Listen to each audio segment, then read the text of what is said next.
Want to crank up your lights and get monster yields? Not so fast. Here's what you need to know before you throw more watts at your plants. Let's talk about it. But before we do, today's video is brought to you by Real Grow Lab. If you want to connect with the best growers from all over the world, get tips and tricks on how to grow the dankest plants possible, and not have to worry about the censorship we get from YouTube, Facebook, and Instagram, go check out realgrowlab.com. Get all kinds of great Grow Talk Q&A. Plus, see all the stuff YouTube won't let me show you in these videos. Sign up and join our growing community over at realgrowlab.com. Or download the app at the Apple or Android App Store. Now let's get back to today's video. Come on, High C, let's get into this one. It's interesting. Let's talk about lights, man. Lights are usually my favorite thing to get excited about buying. They can be a little bit confusing though. Like what am I actually paying for here? Yeah, definitely, man. Lights, I consider them the engine. You know, who don't like to get a bigger engine?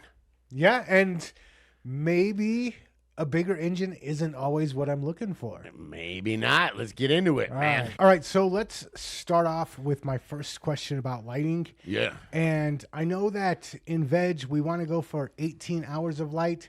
I've heard people talk about going 24 hours of light because they say it gets them extra growth during veg. It could. I mean, it really has to do with your DLI. We talk about that, how much light the plant is getting in a 24-hour period. The D is daily.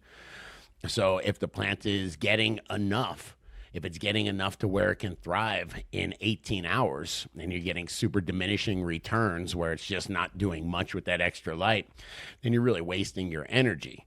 If you've got something like I've got some really non-powerful lights under my clones, so I'll put my clones on for 24 hours a day because they're not hitting that DLI, or it's going to take them 24 hours to hit that. They're probably not even going to hit it at 24. But don't plants need some nighttime to be able to like rejuvenate or something? Not our favorite plants, man. They go day and night. Now, they're called C3 plants. There's a lot of the plants are C3 plants, you know, peppers and tomatoes and all that.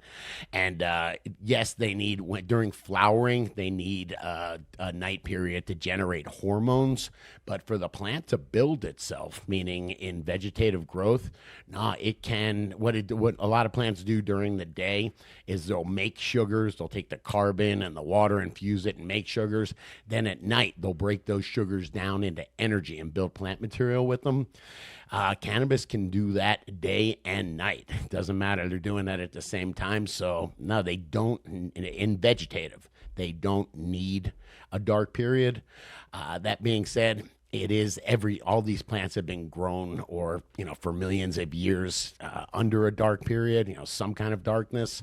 So giving them at least 8 hours of darkness, it does help. I've noticed it helps, but it allows the sugars, it just cuts the competition off of photosynthesizing and allows the plant to dedicate all its energy to taking those sugars and building plant material out of them. So you can run your lights 24 hours, but there's benefits. And if you're getting your DLI in the 18 hours, probably don't try the 24 hours. Yeah, and it's intensity. Can you get all the light you need in 18 hours? Then, yeah, you can do that. Because don't forget, it costs to cool the room. You know, there's a bunch of extra costs. It's not just turning the lights on. Okay, my next question for lights is PPFD. Yeah. And does that have anything to do with DLI? Yeah, absolutely. PPFD is the amount of light that's falling in an area. I think it's a square meter per second. And then DLI is how many light photons per day. So it's basically how many seconds are in a day. You get your PPFD, and then you times that by how many seconds in a day you get your DLI. So they're directly related. And I'm thinking if I crank up my PPFD, that means more light energy. So just turn up my lights and my plants will grow better? No, not necessarily. What do we talk about? Everything being in balance, right? So your PPFD, of course, you need to have, you're turning the lights up. It's going to have more heat. And more heat makes more humidity. So all that stuff has to be in check. And then the big thing is CO2. Well, that light is the energy, but the CO2 is the fuel. So you can have all the energy in the world, but if you run out of fuel, you're just wasting that energy, right? Yeah, so you have to have them balanced. So if I'm turning up my PPFD, I'm turning up my light intensity. Yeah. I need to also be turning up my CO2 levels. Absolutely. Absolutely. I have a rule of thumb. It's probably not perfect, but it works for me. And that is I'll take my PPFD and I'll add 200 to it. And that's the parts per million of CO2. So if I'm 800 PPFD, I'll add 200. I'll do 1,000 parts per million of CO2. And then as we're going higher, we're increasing the plant's energy to fix that CO2. So we need to add more CO2. Really, 13 to 1,500 is about as high as you go, though. 13 to 15 PPFD or CO2? CO2. So PPFD, then add 200, and that's your parts per million of CO2? Yeah, but it does have a ceiling. After 1,500 parts per million of CO2, almost with any PPFD, you're going to be all right.